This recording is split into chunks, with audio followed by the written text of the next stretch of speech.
Time लेगा ना अभी।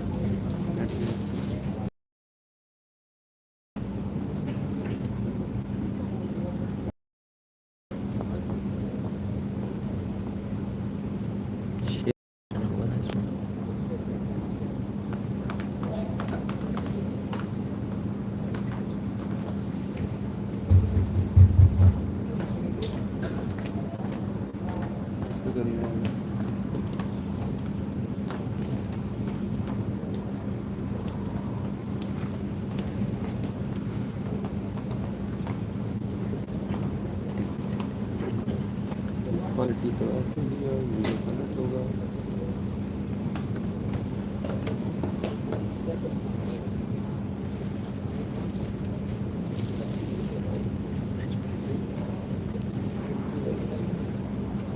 तो चार्जिंग में लगवा सकते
चार्जर ढूंढ है इसका वही हो गया मिल गया ना लिया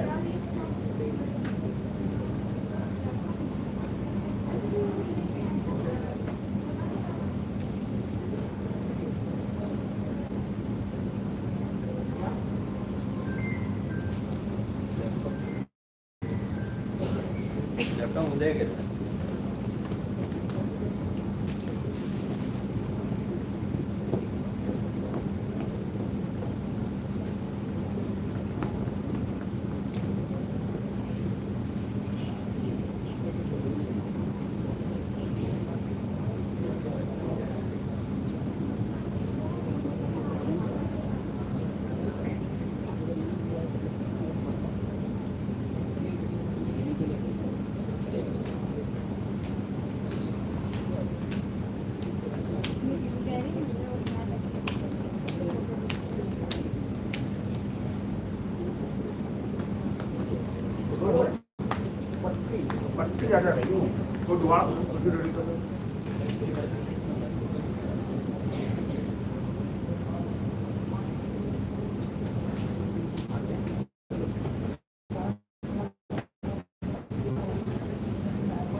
join the session to करवा दूँ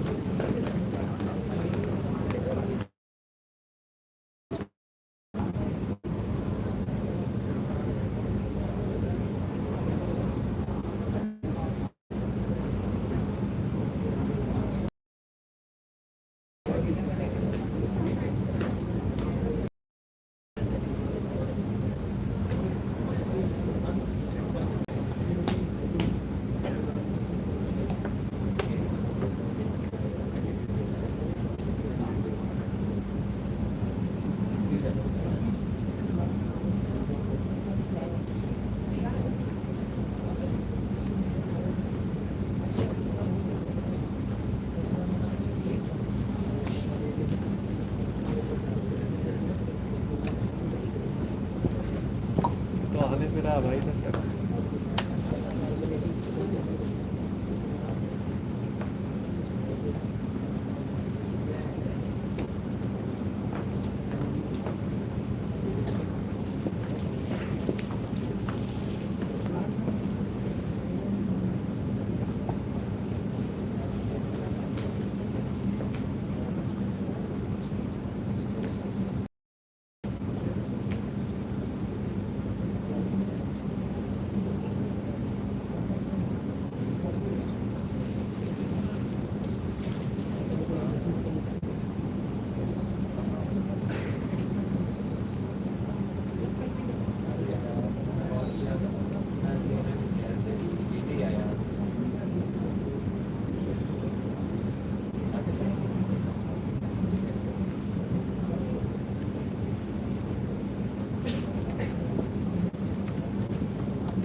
Hello, check. hello, hello, hello, hello.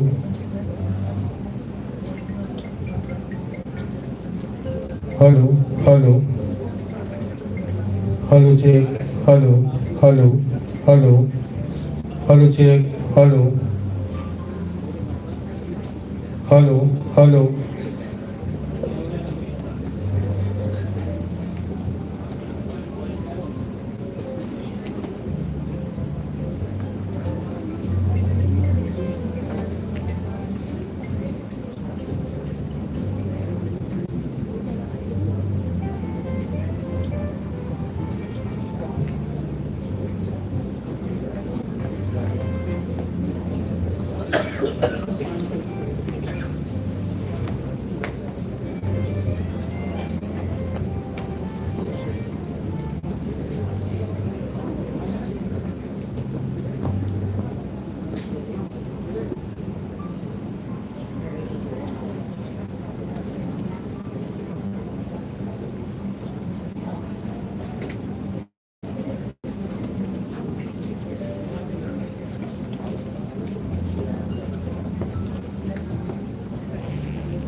Hello, hello, check, hello, hello, check, hello.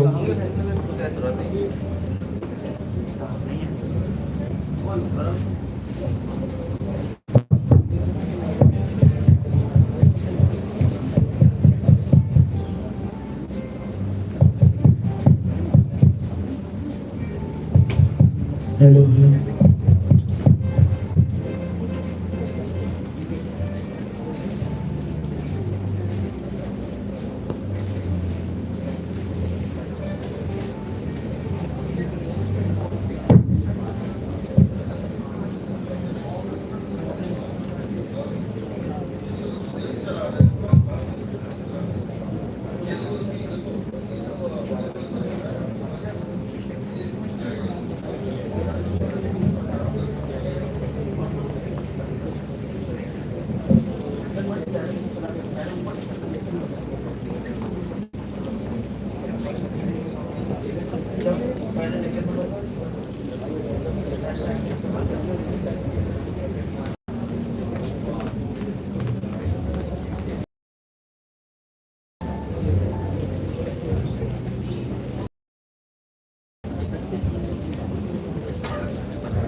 Hello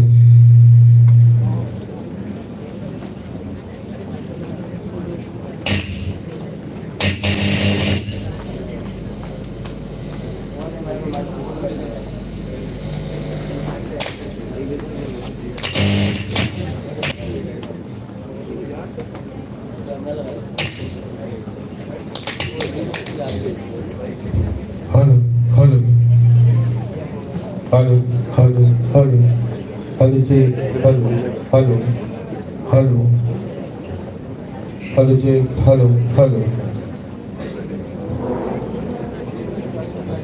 hello hello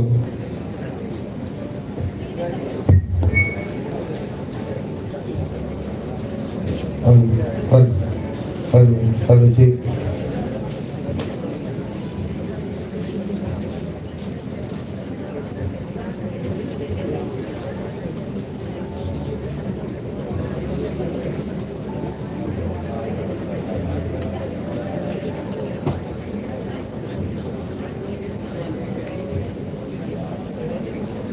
hello hello check hello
वो ऐसा ना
Good morning everyone. I kindly request to please park the vehicle standing at the left side of the auditorium somewhere else since the Cabinet Minister MSME Government of Uttar Pradesh is coming. I repeat, I kindly request to please park the vehicle standing at the left side of the auditorium somewhere else since the Cabinet Minister MSME Government of Uttar Pradesh is coming. Thank you.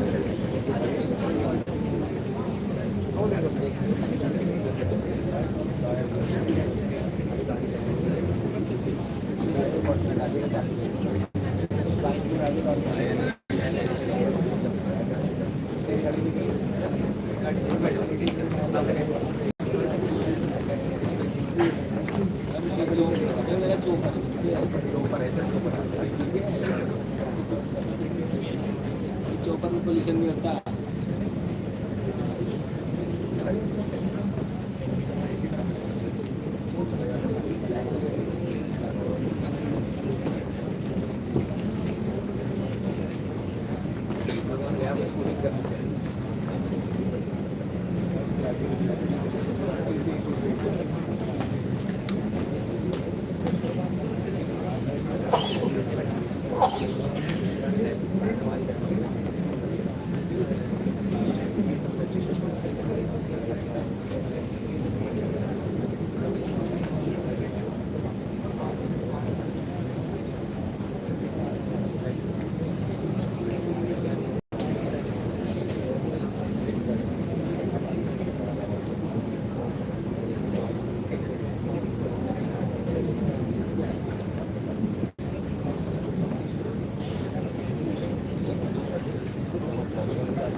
Sir मेरे को actually idea तो मेरे को लगा उसी के through देखेंगे तो रिएक्ट किया है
मेरे को पावर पॉइंट में चाहिए उसमें थोड़ा निश्चिंत होगा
वाली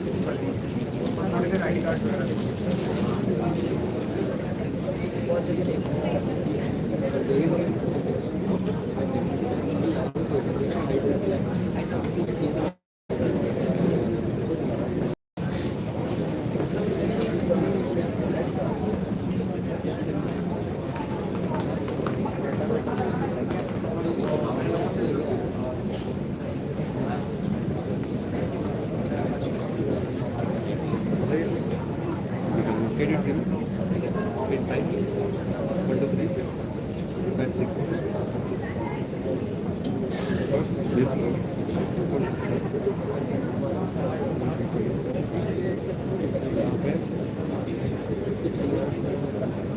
Suryan, left side. थोड़ा सा पीछे गाड़ी आता है लेकिन ये लैपटॉप से कैसे ये मत हो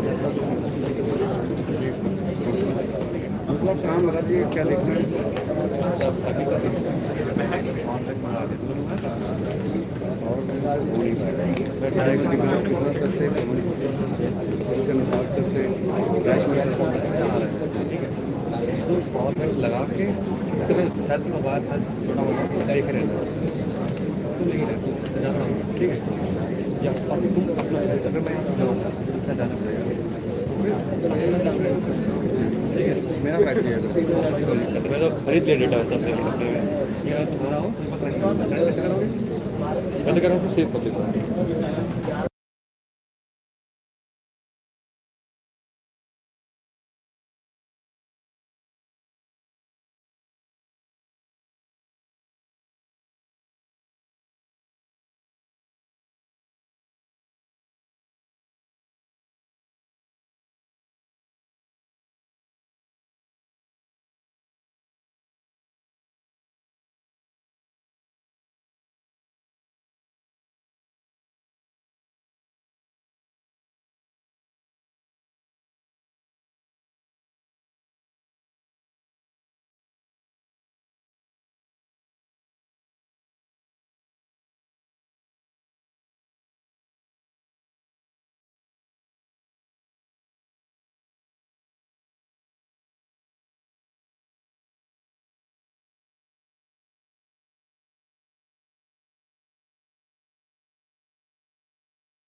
सारे स्क्रू गड़बड़ हो गए तो आके देख लीजिए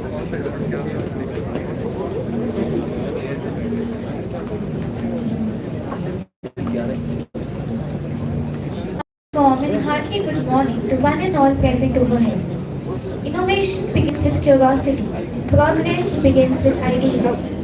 With immense pleasure and great enthusiasm, we warmly welcome you all to Chem-Technova 2026. It is truly an honor to have such a distinguished gathering of respected dignitaries, faculty members, dear students with us today. Organized by the Department of Chemical Engineering, Chem-Technova 2026 stands as a celebration of innovation, knowledge, and the ever-evolving world of chemical technology. This event aims to bring together bright minds, inspiring ideas, and a shared passion for science and engineering. Once again, I extend a very warm welcome to each and every one of you. Let us now begin this journey of learning and inspiration together. Saraswati नमस्तुभ्यं वरदे कामरूप विद्या sir यहाँ से mic on है आवाज़ जानी तो चाहिए Every auspicious beginning is made more meaningful by invoking the blessing of the goddess of knowledge, wisdom, music and arts. Devi Saraswati. May her divine grace guide us towards learning, creativity and enlightenment. To invoke the blessings of Devi Saraswati, I would like to call upon Himangi Sanguri, a first-year biotechnology student, with her performance.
Shubham करोति कल्याणम आरोग्यम धन संपदा शत्रु बुद्धि विनाशाय दीप ज्योति नमस्तुते. As we begin this significant event, we are reminded that light is a universal symbol of knowledge, wisdom and purity. Lighting the lamp signifies the dispelling of ignorance and the welcoming of a new dawn filled with insight and progress. Let us now take a moment to invoke divine blessings as we light the lamp, symbolizing the light of knowledge, clarity of vision, and the path forward in our pursuit of excellence. I would now like to invite our distinguished dignitaries to come forward for the lighting of the ceremonial lamp. May I kindly request Dr. S.V.A.R. Shastri sir, Dr. Ashish Kapoor sir, Professor P.K.S. Yadav sir, Mr. Dinesh Sachan sir, Mr. Ranjan Samantare sir, Honorable Pro Vice Chancellor Professor Deepti Parmar sir, and Honorable Cabinet Minister Rakesh Sachan sir to light the ceremonial lamp.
Thank you, sirs. I request all the dignitaries to kindly take their seats on the dais. I request all the dignitaries to kindly take their seats on the dais.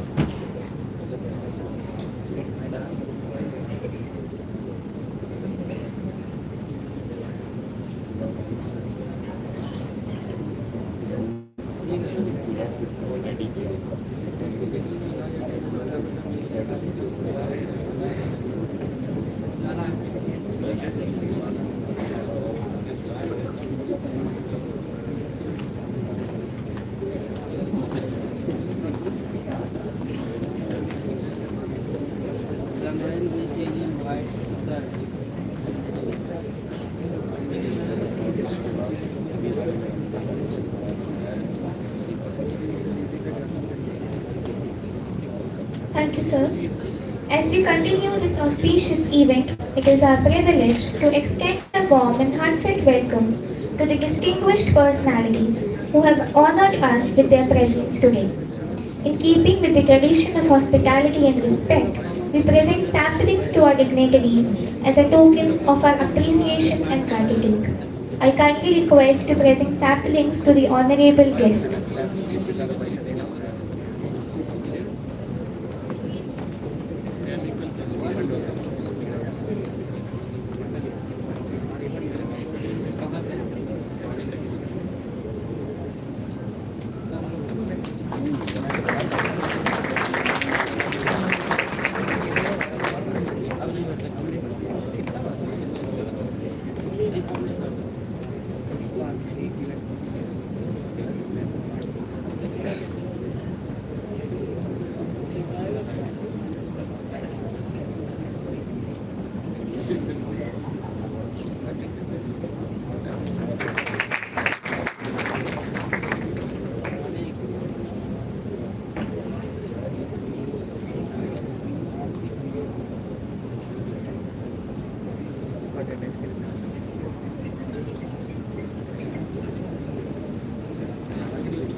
Ladies and gentlemen, it is now my great honor to invite the organizing secretary of the event, Dr. S.V.A.R. Shastri sir, to deliver the welcome address.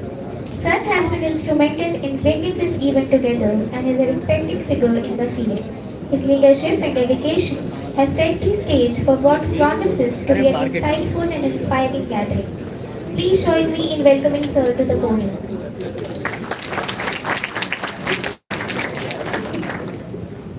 Thank you, Apurva. Once again, a warm welcome to all the delegates and participants to this 3 days international conference. Respected Honorable Cabinet Minister, MSME, Government of Uttar Pradesh, Shri Rakesh Chancellor, Chief Guest of today's inaugural function, Guest of Honor, Shri Ranjan Samantreji, Operations Head of Loya Group, Pro Vice Chancellor of HBTU, Professor Dignitary Parmar Sir, Finance Controller, UPCDA, Shri Jinesh Sachanji, Dean, School of Chemical Technology, Professor Praveen Yadav Sir, and Head Chemical Engineering, Professor Ashish Kapoor Sir, Professor Vimal Katia Sir from IIT Guwahati, the professors, scientists, industrialists from various organizations like IOCL, etc., faculty members, and my dear delegates, a very good morning to you all. A warm welcome to this inaugural function of this 3 days international conference. So this is fourth in series, so every year we conduct this. So we have in this conference 4 plenary lectures by eminent speakers, then we have 10 keynote lectures, 10 invited lectures, 350 paper presentations in 50 parallel sessions in these 3 days. This conference is also co-organized by the School of Sustainability from Indian Institute of Technology, Madras. There will be 30 awards to the best paper and poster presentations with cash prizes of 30,000 rupees, sponsored by different industries. I request all the delegates to take part in the proceedings. We thank the Honorable Minister Sir who will take out his valuable time and grace the function as chief guest. Once again, welcome you all to this event. Namaste and Jai.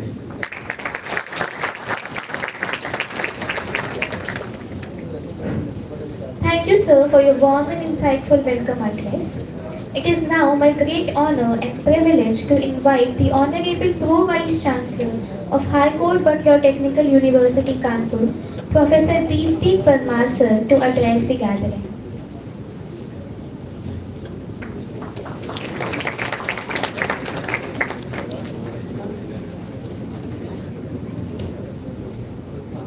A very good morning to all of you. It's going to be good morning. Am I audible to all of you? Yeah. Honorable Mr. Rakesh Sachanji, Minister for MSME, Government of Uttar Pradesh, Mr. Ranjan Samantreji, Operation Head of Loya Group, then the Finance Controller from UPCDA, the Dean Associate Professor P.K. Yadav, the Head of Chemical Engineering, Professor Ashish, the Organizing Secretary, Dr. Shastri. A very good morning to all of you. And my other faculty colleagues, Deans, Professor Vimal from IIT Guwahati, Professor Ramnesh from Mathematics Department, my other faculty colleagues, students, friends, and participants. Very good morning to all of you. At the outset, I would like to congratulate the Department of Chemical Engineering to have taken this initiative to be organizing this particular function. I tell you, it's a big challenge. It's not always that easy to organize an event of this magnitude, especially when it's an international one and it's the fourth in the series. My special thanks and congratulations to the organizing secretary, Dr. Shastri, to have taken this initiative to be organizing this particular conference, which is fourth in the series, which is a big challenge actually. He joined in June 22 and 23, 24, 25, 26, so it's the fourth in the series that actually helped the university to have its own visibility, as talked to Professor Vimal, and he said it gives a visibility to the university. So congratulations and thanks to Dr. Shastri for that. The theme of the workshop, as I said, is circular economy in chemical and environmental systems. That's a very apt topic in today's technology-driven world. Like we are moving from, we are talking about, it's circular economy. So we have actually shifted. So it's important for all of us to understand what exactly is circular economy. Gone are the days that we used to rely on the linear economy model, right? There's a shift from linear economy to circular economy. In case of linear economy, the focus was on use on throw culture, right? And then the circular economy, we are not throwing anything. We are trying to restore what we would have thrown actually. I remember as a kid, and what we are focusing upon, I tried to take a small example from my childhood days. We never used to throw something like that. So what we used to do, the old trousers of my dad were used to make bags, right? The old saris of my mother were used for curtains and curtains for the loft. And I remember the nearby tailors, etc., that we have in our colony. We used to take the strap from those tailor shops, and that was used for quilt and pillow covers. Pillows basically. So there was nothing like throwing culture. Now, with so much of commercialization, we have actually adopted a use and throw culture. Right? The online shopping has again given a big burst to that. We are relying so much on the use and throw culture that the waste is actually increasing. And that's where the topic of this particular, the theme of this particular conference has a very big role to play as to how can we reduce it. So the question comes as to should we stop all this thing? No, that's not possible. The country has to move forward. The economy is moving. The GDP has to grow. The industrialization has to be there. So you cannot stop it. Right? So what can we do? But we always can rely on having more sustainable models. And circular economy gives you one option for it. You cannot stop. You need to have a very sustainable development and very sustainable management of all the resources without compromising with the development. So the point I'm trying to emphasize is you cannot have a development without compromising with the environment. You have to go for a balance between development and environment. That's what we call the sustainable development. A small example of that, for example, we are producing around 1500 tons of solid waste per day in Kanpur. Remember, that's only solid waste. The one coming from the industry is separate. The one coming from the wastewater treatment plant is separate. So where does it all go? What we are doing right now is actually, literally speaking, more than 70% of it is being thrown or dumped on land. That's not the correct thing. Just think about, I was just going through an article about Sweden. 99% of its waste is being recycled or restored.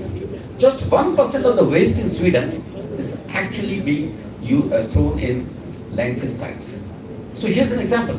The argument can always come as to we cannot compare our India with Sweden. Well said, that's true. You cannot compare India, which has got a population, such a huge population, with Sweden, which is very got a small population. Nonetheless, it gives us an opportunity to at least try to aid that model in some of the cities. We have done to some extent, we have done similar thing in the city of Indore, but we need to do it on a bigger scale. We as Indian, that's how, that's why I'm a very much Indian, but we are very, somehow we keep on using this use and throw culture, throwing everything on the roads, but that's not the way. Right? So I hope we have this wonderful topic here. So, and the other thing that is important is, I can always come here and speak for 5-7 minutes. But it's important, you need to bridge the gap between academia and industry. It's important, you have this conference here. What happens, you'll be here for 3 days time, and then all of you will go back to your places, right? Your classes will start. Each conference has to come up with some solid recommendation which can actually be passed on to the policymakers. So I request the organizers of this conference to come up with solid, concrete recommendation at the end of this conference which can be passed on to the government. So the government, if you have a representative from government, ministers are there, these recommendations should be passed on to the government so that a part of it can actually be adopted. Right? I hope you have nice time to come in the next 4 days, and in case of problems with accommodation arrangements, so apologies in the part of the university, and hopefully we'll have a wonderful visit. Thank you so much, and God bless you all. Thank you, sir, for your inspiring words. Now we have the honor of welcoming our chief guest of today's event, Honorable Cabinet Minister Rakesh Sachan sir, MSME Government of Uttar Pradesh. To introduce him, I would like to invite Ms. Nandini Chaudhary to the podium.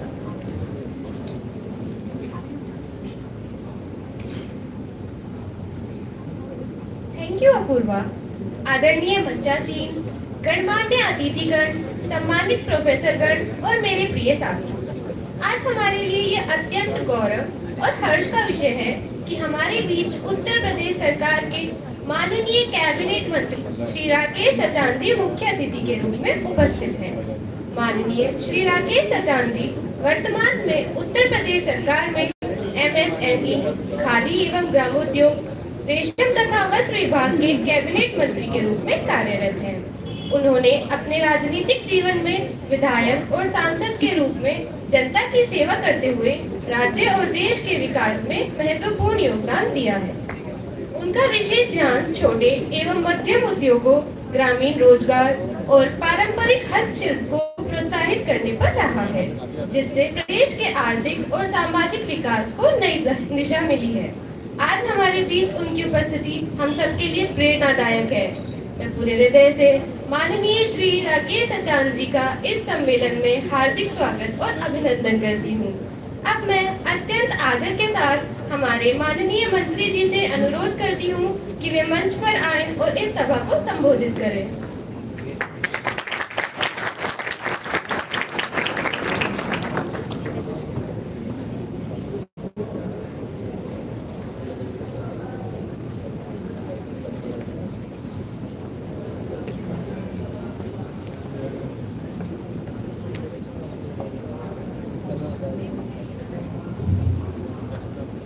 आज चौथे international conference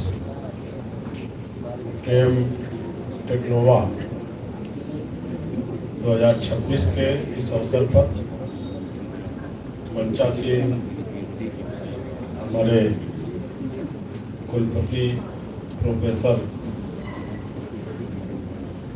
Deepti Parmar जी, हमारे Lohia group से यहाँ पधारे हैं operation head Ranjan संतराय जी, वित्त नियंत्रक संस्थान के हैं श्री दिनेश आचार्य जी, dean professor PK Yadav ji, विभागाध्यक्ष आशीष कपूर जी, आयोजक सचिव SBAR शास्त्री जी, और जिनके अथक प्रयास से हम लोग यहाँ आए, यहाँ के विद्यार्थी HBTU के विकास सचान जी और उनके साथ हमारे RD कबीर जी और बहुत सारे यहाँ पर आए हुए जितने भी प्रोफेसर हैं, हमारे विद्यार्थी हैं, इस संस्थान के जितने भी लोग हैं, मैं उनका सभी का आभार व्यक्त करता हूँ। और आज इस सम्मेलन में आने का अवसर मिला, इसके लिए मैं आयोजकों का भी आभार व्यक्त करता हूं कि उन्होंने हमें याद किया। और हालांकि कार्यक्रम आज हमारा लखनऊ में बहुत मार्च के महीने में कई मीटिंगें थी, व्यस्त था, लेकिन रात 12-1 बजे ही ये कार्यक्रम उन्होंने कहा कि नहीं होते हुए यहाँ से निकल के जाएंगे। मुझे ये जानकर अत्यंत प्रसन्नता है कि Chem-Technova 2026 जैसे अंतर्राष्ट्रीय सम्मेलन का आयोजन देश के प्रतिष्ठित संस्थान HBTU और हमारे कानपुर और IIT मद्रास के सहयोग से ये किया गया है। जैसा कि हमें जानकारी मिली है कि सम्मेलन में विशेष circular economy, chemicals and environmental system का पर ही अभी आज के वैश्विक परिदृश्य अत्यंत प्रासंगिक है। जैसे क्योंकि सतत विकास अब केवल विकल्प नहीं बल्कि आवश्यकता है। दुनिया तेजी से पारंपरिक टेक मेक डिस्पोज मॉडल से निकलकर सर्कुलर इकोनॉमी की ओर बढ़ रही है, जिससे संसाधनों का अधिकतम उपयोग, अपशिष्ट की कमी और पर्यावरण को प्राथमिकता दी जा रही है। हमारे देश के यशस्वी प्रधानमंत्री आदरणीय नरेंद्र मोदी जी के नेतृत्व में और उनके विजन में सशक्त विकास लक्ष्यों SDGs को प्राप्त करने वाले वैज्ञानिक, प्रौद्योगिकी और नवाचार को विशेष रूप से बढ़ावा दिया जा रहा है। यह सम्मेलन इस बात का उदाहरण है कि शिक्षा, अनुसंधान, उद्योग मिलकर यदि कार्य करें तो पर्यावरण चुनौतियों को प्रभावी समाधान निकाला जा सकता है। मुझे विशेष रूप से यह जानकर प्रसन्नता हुई है कि इस सम्मेलन में प्लेनरी, कीनोट और इनवाइटेड लेक्चर्स के माध्यम से देश विदेश के विशेषज्ञों द्वारा अपने अनुभवों को से यहाँ पर कई लेक्चरों के माध्यम से साझा किया गया है। लगभग 350 शोध पत्रों की प्रस्तुति 15 समानांतरण सत्र दर्शाते हैं कि वैज्ञानिक समुदाय सशक्त विकास के लिए गंभीरता से कार्य कर रहा है। टेक स्टार्टथन और हमारे तकनीकी नवाचार इस सम्मेलन का सराहनीय पहल है, जिसने युवा और नवप्रवर्तकों को उद्योगों के लिए अनुभव समाधान प्रस्तुत करने का अवसर दिया है। आज आवश्यकता है कि नवाचार, स्टार्टअप, संस्कृति और अनुसंधान इकोसिस्टम को मजबूत बनाकर युवाओं को नई तकनीकी के विकास के लिए प्रेरित करना है। आज उत्तर प्रदेश की योगी आदित्यनाथ की सरकार भी ग्रीन टेक्नोलॉजी, स्वच्छ ऊर्जा, MSME नवाचार, स्टार्टअप इकोसिस्टम को बढ़ावा देने के लिए अनेक पहल कर रही है। MSME मंत्रालय का मंत्री होने के नाते लगातार हमारे विभाग ने भी 2022 में पॉलिसी बनाई उत्तर प्रदेश के लिए, क्योंकि उत्तर प्रदेश एक बड़ा राज्य है और 96 लाख MSME इकाइयाँ उत्तर प्रदेश में हैं। 37 सेक्टरों की पॉलिसी हमारे मंत्रिपरिषद में माननीय योगी जी की अध्यक्षता में बनाई गई है, जिसमें हमारे चाहे टेक्सटाइल पॉलिसी हो, चाहे औद्योगिक पॉलिसी हो, तमाम सारी पॉलिसियों अगर आप उनको देखेंगे तो इतने इंसेंटिव कभी किसी सरकार ने युवाओं के लिए नहीं दिए। युवाओं को यहाँ पर सब टेक्निकल स्टूडेंट हैं, पढ़ लिख करके लोग नौकरी खोजते हैं, लेकिन उनको रोजगार की तरफ, जो प्रधानमंत्री जी ने का विजन है कि हमें देश के नौजवानों को रोजगार मांगने वाला नहीं, रोजगार देने वाला बनाना, इसी दिशा में हम लोगों ने पॉलिसी भी अपनी सरकार की बनाई हुई है। जो MSME पॉलिसी है, टेक्सटाइल पॉलिसी है, उसमें तमाम सारे युवाओं को आगे बढ़ने के लिए बहुत सारे इंसेंटिव दिए जो इसके पहले की सरकारों ने कभी भी नहीं दिया। सूक्ष्म इकाइयाँ, अगर कोई युवा पढ़ लिख करके जा रहा है, क्योंकि घर के लोग कहते हैं कि नहीं नहीं नौकरी कर लो, कोई रोजगार की तरफ कोई लोन मत लो, तो उसी के लिए हम लोगों ने ब्याज में 50% की भी छूट दी। अगर 1 करोड़ तक का कोई लोन ले रहा है कोई युवा, तो 25% कैपिटल सब्सिडी और 50% ब्याज में छूट, ये पहली बार हमारे MSME डिपार्टमेंट कर रहा है। आज उत्तर प्रदेश के युवाओं को आगे बढ़ने के लिए अभी हम लोगों ने पिछले 24 जनवरी को CM युवा उद्यमी अभियान की योजना हम लोगों ने लॉन्च की। तमाम सारे नौजवान पढ़ लिख करके घर बैठे, लोगों को था कि पैसा नहीं कैसे काम, हम लोगों ने बिना ब्याज बिना गारंटी 5 लाख तक का ऋण और प्लस 10% मार्जिन मनी सीधे उसके खाते पर 1 लाख नौजवानों को इस योजना से जोड़ने का लक्ष्य था। लेकिन अब तक हम लोग 1,55,000 नौजवानों को इस योजना से जोड़ चुके हैं। जो छोटे मोटे उद्यम, क्योंकि उत्तर प्रदेश अब वो प्रदेश नहीं रहा। आज उत्तर प्रदेश का जिस तरह से डेवलपमेंट हुआ है, इंफ्रास्ट्रक्चर का जिस तरह से विकास हुआ है, कानून व्यवस्था जिस तरह उत्तर प्रदेश में निवेश के लिए बढ़ा है।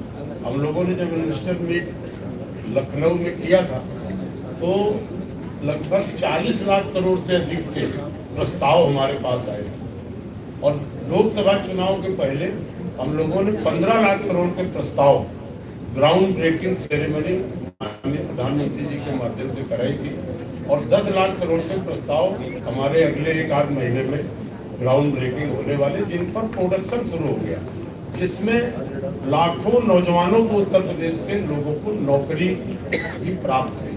अभी हम लोगों ने एक इसी बजट में माननीय मुख्यमंत्री जी ने एक घोषणा की है कि हमें पूरे उत्तर प्रदेश में सरदार वल्लभ भाई पटेल 150वीं जयंती है, इस पर पूरे उत्तर प्रदेश में हर जनपद में हमको एक एम्प्लॉयमेंट जोन और हमें एक MSME पार्क के रूप में कम से कम 100 एकड़ में बनाना। उसके लिए हमारे जो कानपुर में हमारे औद्योगिक आयुक्त हैं पांडियन जी, यहाँ कमिश्नर भी हैं, औद्योगिक आयुक्त हैं, और हमारे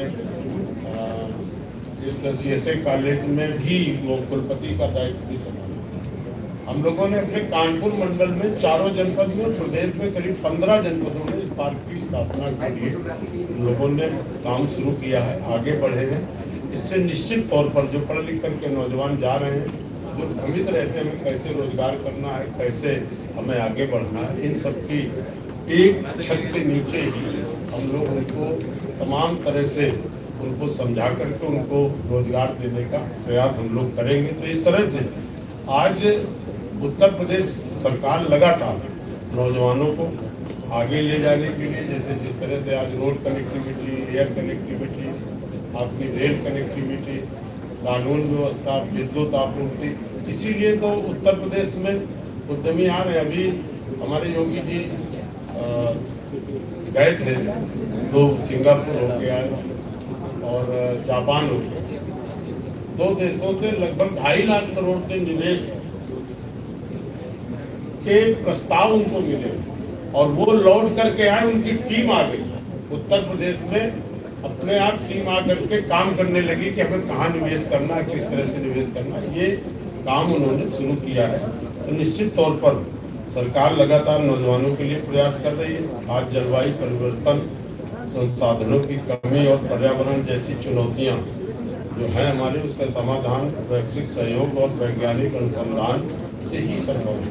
पर्यावरण, यह सम्मेलन ये संदेश देता है कि विज्ञान और तकनीकी केवल प्रयोगशालाओं तक नहीं सीमित है, बल्कि समाज और मानवता के भविष्य को सुरक्षित बनाने का माध्यम भी है। मुझे विश्वास है इस सम्मेलन में चाहे और शोध, नई नीतियों, तकनीकों और समाधानों के विकास में महत्वपूर्ण योगदान देंगे। मैं सभी प्रतिभागियों और आयोजकों और शोधकर्ताओं को हार्दिक बधाई देता हूं और इस सम्मेलन को जिन जिन लोगों ने सफल बनाने में सहयोग दिया उनको भी धन्यवाद देता हूं। साथ ही मुझे ये जानकर खुशी हुई है कि Chem-Technova का अगला संस्करण भी आप 11 और 13 मार्च को ही आयोजित किया जाएगा, जो आगे हो रहा है। निश्चित रूप से इससे और प्रभावशाली होगा।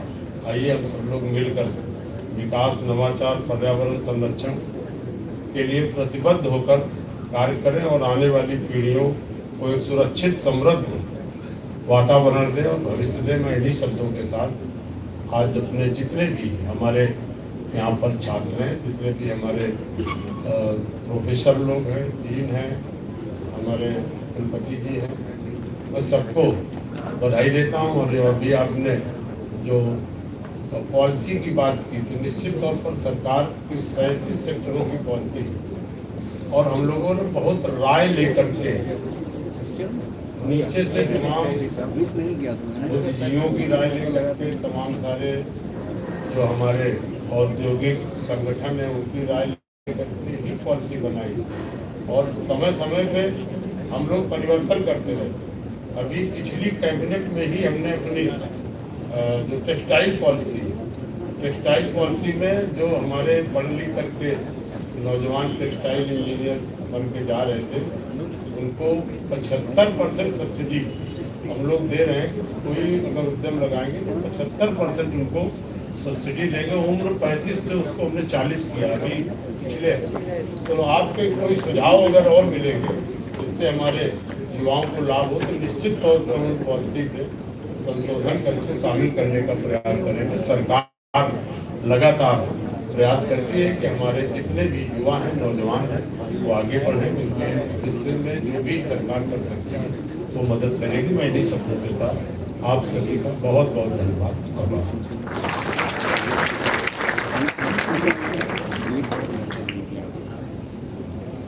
Thank you, Honorable Sir, for your address. Your presence has truly made the event memorable. Now we come to a very special moment of this conference, the official release of the conference proceedings. This document is a testament to the intellectual contributions, research findings, and innovative ideas presented during this event.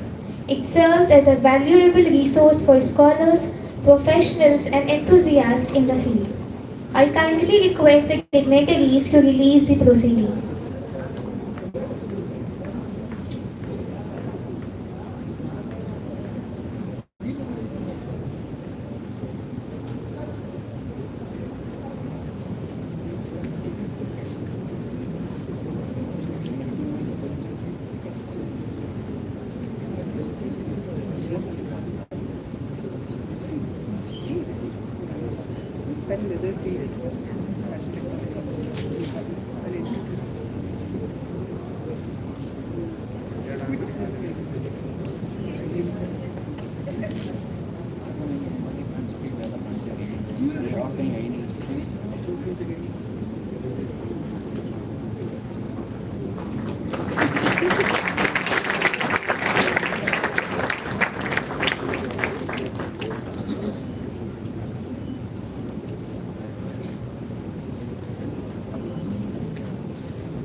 Thank you, sirs.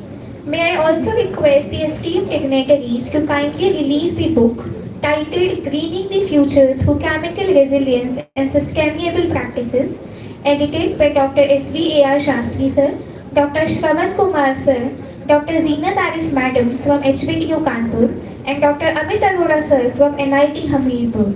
The book is published by Cambridge Publishers, United Kingdom.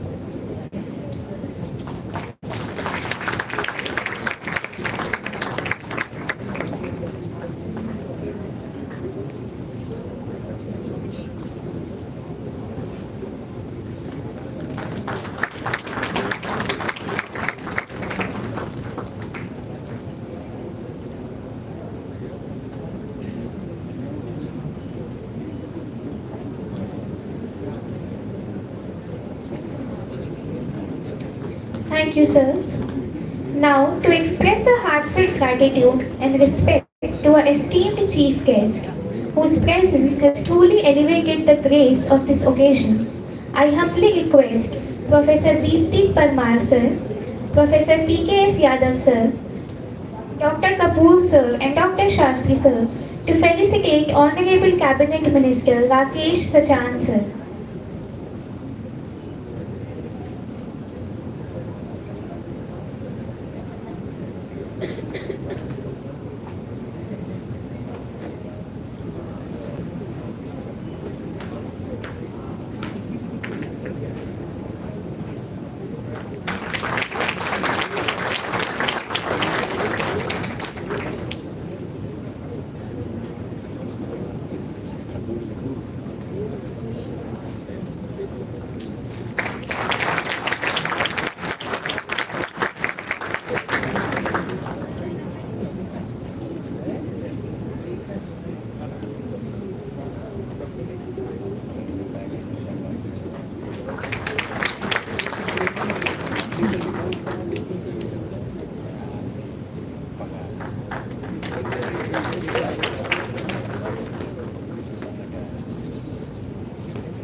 Thank you, sirs.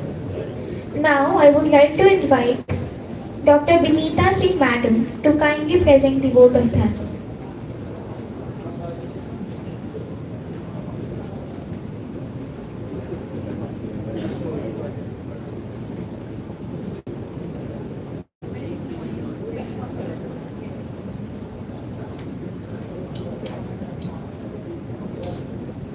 A very good morning to everyone present here.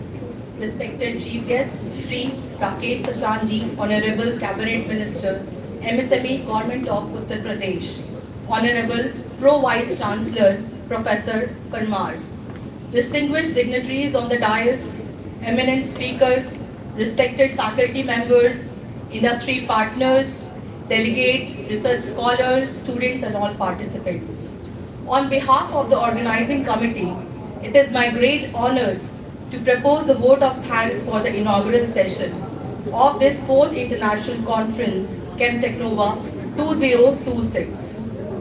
At the outset, I express our sincere gratitude to our chief guest, Shri Rakesh Sachanji, for graciously inaugurating this conference and for his inspiring address highlighting the crucial role of MSMEs in strengthening innovation, entrepreneurship, and sustainable industrial growth in India. I also extend my heartfelt thanks to the Honorable Vice Chancellor, Professor Shamsher Sir, and the Pro Vice Chancellor, Professor Deeptik Parmar Sir, for his visionary leadership and continuous encouragement in promoting impactful research, innovation, and industry academia collaboration at our institute, Harcourt Butler Technical University, Kanpur. We gratefully acknowledge the support of our co-organizing partner, School of Sustainability, IIT Madras, and in association of National Sugar Institute, Kanpur, and the Department of Chemical Engineering and the Leather Technology for organizing this important international conference. We sincerely thank our sponsors, Indian Oil, UPSIDA, INDA, Tata Steel Colors, AFPL Global Private Limited, Cisco, Noia Corporation, Indorama Ventures, Dhunsari, and Guestcon for their gracious support in making this event possible. Their partnership reflects the strong energy between academia, industry, and the government in addressing the sustainability challenges. I would also like to highlight important role of MSME in bringing academic innovation with industrial implementation, supporting sustainable technologies and circular economy that strengthen the vision of Atmanirbhar Bharat. At a time of complex global geopolitics, India stands strong and confident on the world stage, guided by the visionary leadership and supported by the dedicated researchers, innovators, and young minds. The collective effort of academia, industry, and policymakers are driving the national towards the sustainable development, technological self-reliance, and global leadership in innovation. Finally, I extend my sincere appreciation to all the dignitaries, speakers, organizers, volunteers, and partners whose efforts have made this inauguration session a great success. Thank you all, and I wish everyone highly productive and inspiring conference ahead. Thank you, everyone. Thank you, ma'am, for the heartfelt words of gratitude. Ladies and gentlemen, let us take a moment to honor our nation by standing together for the national anthem. The anthem symbolizes our unity, pride, and the shared values that bind us as a nation. I kindly request everyone to rise as we pay tribute to our country.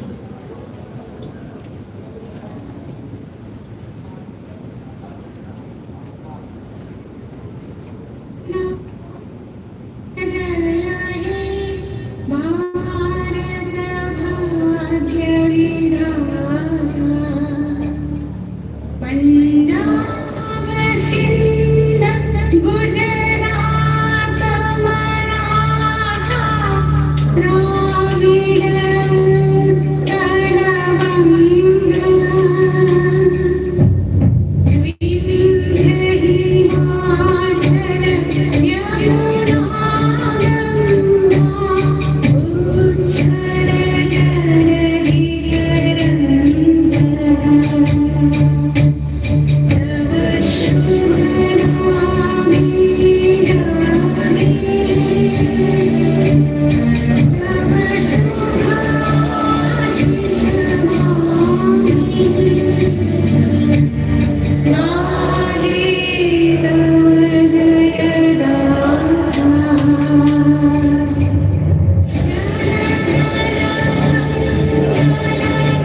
Everyone please be seated. Thank you.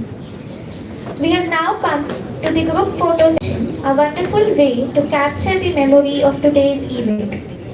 I would like to invite all our esteemed dignitaries and faculty members to gather for the group photo.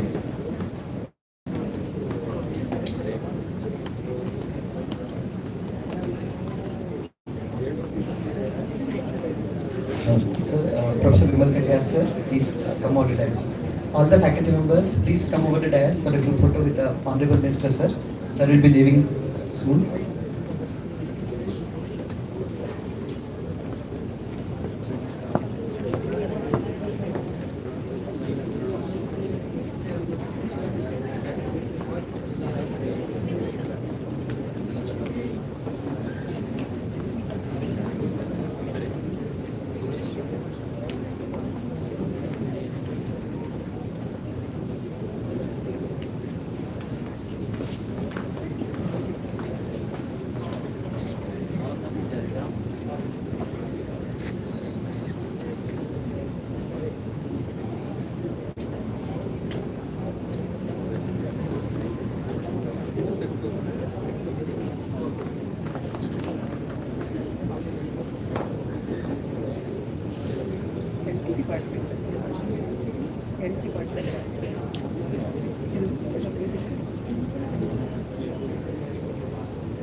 Honorable Cabinet Minister will be leaving now. After that, we'll continue our inaugural function. Kindly be seated.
Ladies and gentlemen, we will start our felicitation ceremony in a moment.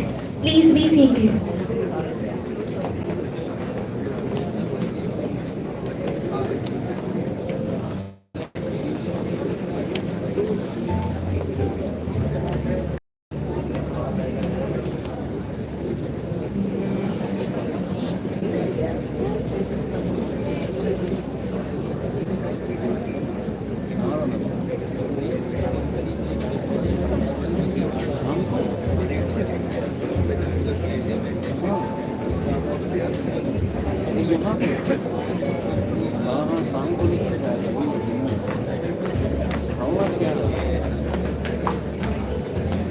Ladies and gentlemen, we now come to a special moment where we express our heartfelt appreciation to the distinguished dignitaries on the dais. To honor their invaluable contributions and presence today, we will now felicitate them. I request Professor P.K.S. Yadav sir, Dr. Kapoor sir and Dr. Shastri sir to kindly felicitate Pro Vice Chancellor Professor Deepti Parmar sir.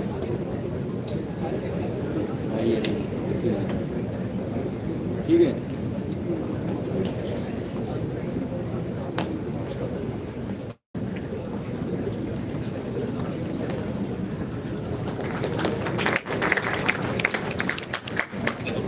Ayush मैं यही हूँ new Audi में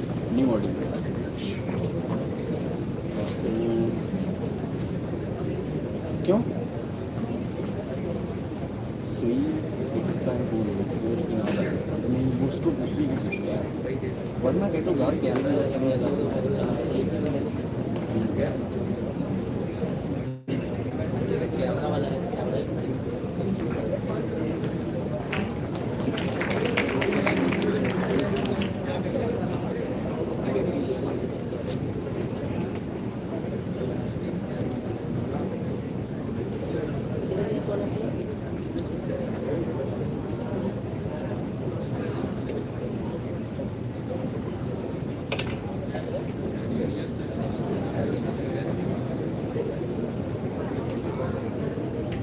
Now I would request them to felicitate our guest of Honor, Mr. Ranjan Samantare, sir.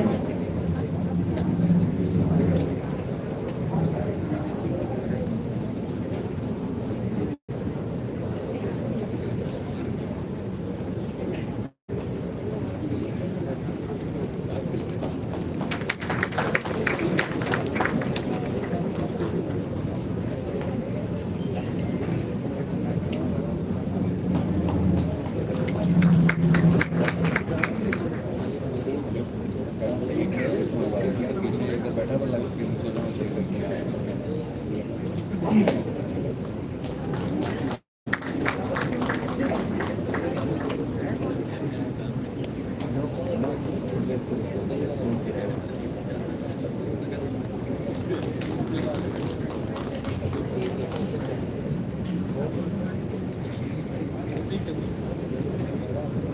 Thank you, sirs. I also request them to felicitate our special guest, Mr. Dinesh Sachan, sir.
Finally, I request Dr. Shri sir and Dr. Kapoor sir to felicitate Professor PKS Yadav sir, Dean School of Chemical Technology.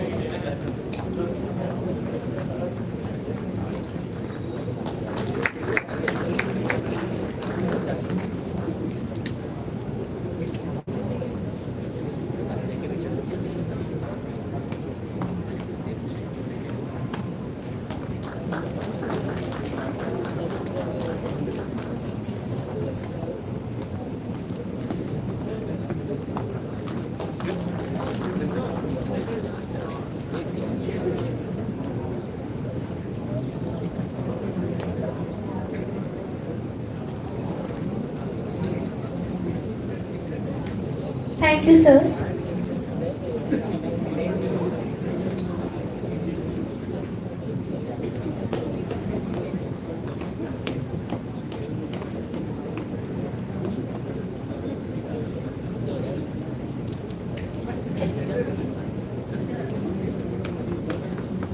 Thank you, everyone. With this, we end our inaugural function of Chem-Technova 2026.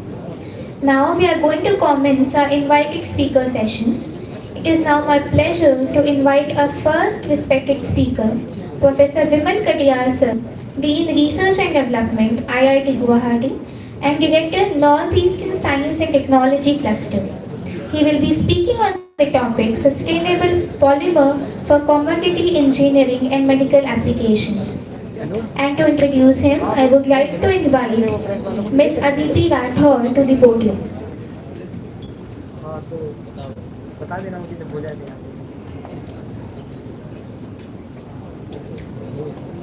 Thank you, Apurva. Now, I would be pleased to call Dr. Vimal Katiyar sir, who is currently a professor in the Department of Chemical Engineering and also working as Dean Research and Development at Indian Institute of Technology, Guwahati, India. He is also an honorary senior fellow to Kyoto Institute of Technology, Kyoto, Japan, visiting professor at GIFU University, Japan, and also honored as chair professor Numali Refinery Limited and Hindustan Gums Corporation Limited. Professor Katiyar sir is also serving as director of Northeastern Science and Technology Cluster, established by Ministry of DONER, Government of India.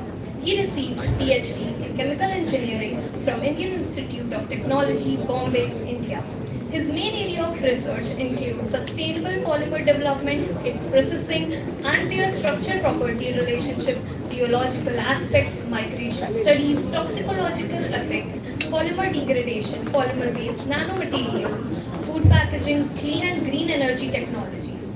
Professor Katiyar sir has established multiple projects, COEs, HBTUs, including Center of Excellence for Sustainable Polymers, funded by Department of Chemicals and Petrochemicals, Government of India, and the Joint Center of Excellence for Fuels and Biocommodities, funded by Department of Biotechnology, Government of India, and NRL Center of Excellence for Sustainable Materials at IIT Guwahati, DSIR funded CRTTH for MSMEs, DBT Biotech Kitchen Hub, and Biodegradable Toy Center by DST. Professor Katiyar sir is dedicated in developing the various cost-effective bio-based and biodegradable plastic products and its related technologies using various feedstock including bio-derived plastics and biopolymers. He is also a co-inventor of 40 granted 5 patents and transferred more than 12 technologies to the industries. He had published more than 190 peer-reviewed research articles in highly reputed journals and more than 300 conference papers and 90 book chapters. Under his able guidance, 33 of his students have successfully received PhD and placed across the reputed institution in India and abroad. His research group has received multiple national and international innovation awards in the development of bio-based polymeric products, nanobiomaterials, and related technologies. Professor Katiyar sir has been engaged with more than 25 projects in the area of sustainable biopolymers, agriculture, food processing, and related technologies. He is also a chairman of various committees on biodegradable plastics and packaging, including Niti Aayog, PSA, ANRF, TDB, DBT, CPCB, DCPC, FSSAI, etc. So now I would request sir to kindly address the gathering.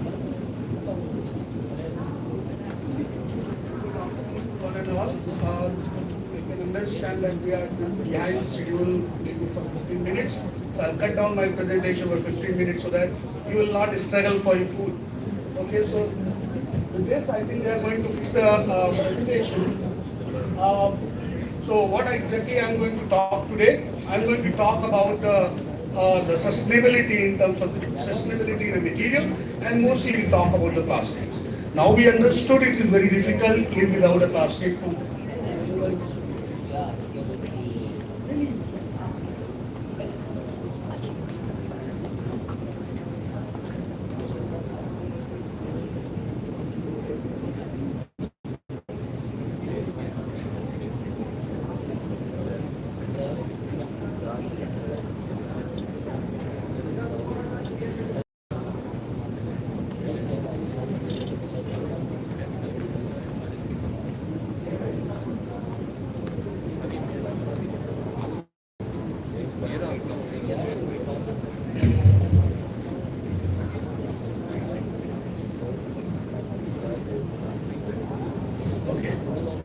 So first of all, I would like to thanks to the organizer who has given me an opportunity to speak before you.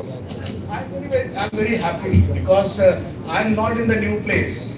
This is my alma mater. I'm in HBTI. I studied and BTech from the same institute. So I really feel privileged to be a part of that organization. I would like to contribute in any sense that I can give my whatever the knowledge, whatever the experience, what I have gained. And so I really feel proud to be a part of the institute for any function, and especially for the chemical engineering. So thank you very much for inviting me. They are fixing a presentation. So what I am exactly going to talk about the polymers. The sustainable polymers for food packaging application, or for very many applications like commodities and engineering applications. Before that, once it will start, I would like to talk about you know that it has been discussed, and during the inaugural session a lot has been discussed that if you're really going to be in chemical engineering, we talk about the thermodynamics, and when we talk about the thermodynamics, we talk about the system and surrounding. Similarly, if you're really going to see the sustainability at a larger scale, we would like to see that there are the two partners are here. One is our motherland, and others are we as a civilized society. If you're really going to see ourselves, that we are meant to create the waste, and our motherland, the ecosystem, is really helping and supporting us to regenerating the waste what we are creating. So that way the things are going hand to hand, but it is now getting too late, because if you're really going to see that now, if with current scenario, we need around 1.5 earth space to regenerate the waste what we are creating. And if the projection goes like this, by 2050, we need a 3 earth space to regenerate the waste what the civilized society like us are producing. So that's why it is very important has come that we have to, whether being a scientist and engineer, we have to see other processes by which we could able to tune the technology so that we could able to reduce the carbon footprint. We should reduce. Okay, so that's really alarming. So I'm going to talk about the plastic very much. So if you're really going to see, can you raise your hand if anyone who can say that you can live without plastic in today's era? From morning to the night, if you really would like to see, without touching a plastic or a polymeric material, I'll complete my day. What is the state? The state is no, we cannot. We have to live with this class of a material, and I would like to tell you this is such a wonderful material. I would like to talk about where is the flaw which we have to address. So more importantly, I would like to talk about if you talk about the end of life option of the plastic after the service life, what is the fate of the plastic? So overall, if you're really going to, okay, good, very good. So you can see we can't live without the plastic. You can see our various products are there, and it is very, I will say, in order to improve the lifestyle of a civilized society like us, plastic plays a very important role. But what happens sometimes? Okay. Okay, so you can see, if you're really going to see the end of life option of this class of a material, sometimes you can see this kind of state that has come, because if you talk about the total production of the plastic, around 40% of the production of the plastic used to go for the packaging applications. There is a various class of a packaging. We talk about the primary packaging, secondary packaging, tertiary packaging. Even if we talk about the food packaging, means the package which comes in a contact with the food, that is really 50% of the packaging. So around 25% of the plastic used to go for a food packaging application. And the food packaging application, you can see that the scenario will look like this. If we have not able to manage the waste which is coming out from it. So during the inaugural, it has been discussed that initially we used to develop a technology basically through a linear economic model. And if you go to the United States, they still believe in a linear economic model, because per capita consumption of the plastic, it is around 120 kg per annum, if you're really going to see. Compared to the India, we are hardly a 15 kg per capita consumption of the plastic. So really see that they are really working on, they are utilizing these plastics as with the linear economic model. But the country like us, and with the situation, we are really looking forward to how to recycle the plastic, use the polymeric material, and bring the alternate polymers, alternate plastics, which can minimize this kind of waste. I was mentioning to Honorable Minister, sir, you know, the state of the UP is a very unique state, and I will show you in today's presentation why this is the first state in the country who is going to witness a biodegradable plastic commercial plant. That is going to be in a Kumbhi, and it's going to be have a 80,000 metric ton capacity plant. This is the first of its kind in the country, which is going to be in the UP. And very important, the cabinet of the UP government has given a subsidy of 50% in the capex around 1,500 crore to the organization. So it shows the intent of the not only the technologist and also for the government that these kind of the new class of materials will come into the practice. Now I'm going to talk about when. So what exactly I'm going to discuss today? I'm going to discuss the convention. No, I'm going to discuss about some new aspect of this class of plastic. Because the time is limited, I may not go to the details, but I would like to tell you that if you talk about any petrochemical, especially the plastic, the feedstock used to. Okay, if you talk about the polyethylene, if you talk about the polypropylene, if you talk about fuel, but now we are experiencing, can we make renewable feedstock, and if you're really going to draw chemical from renewable feedstock, it is going to be considered to be a bio-based chemical, especially in my talk it is a bio-based plastic. When I say the bio-based plastic, it means it is going to help towards the removal of carbon, towards helping towards the sustainable carbon cycle. So you can really see if you can draw the polymer, make the polymers from renewable feedstock, it is going to help to have a carbon, so shorter carbon cycle. Here you can see, I think this is not working.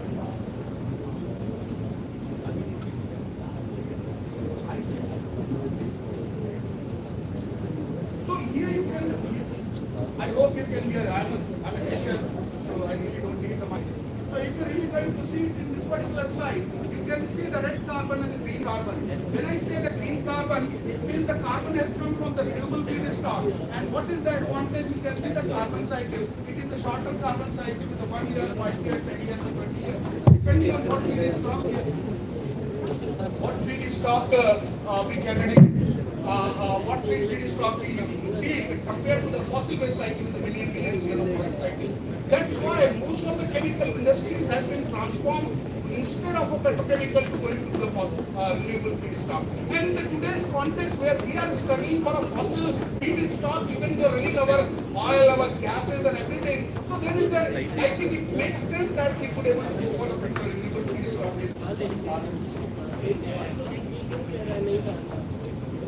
So when I talk about this for the students, when we talk about the renewable feedstock based scenario, you can see the red carbons are there. Red carbons means the petrochemical based carbon. Green carbon means might be it's a renewable carbon. And now you could able to get the renewable carbon, advantage of the renewable carbon.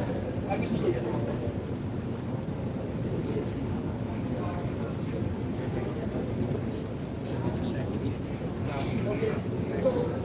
So you can see what is the advantage of the renewable carbon. The carbon is coming from the renewable feedstock. If you talk about the PET bottle, now you might have seen in some of the cases.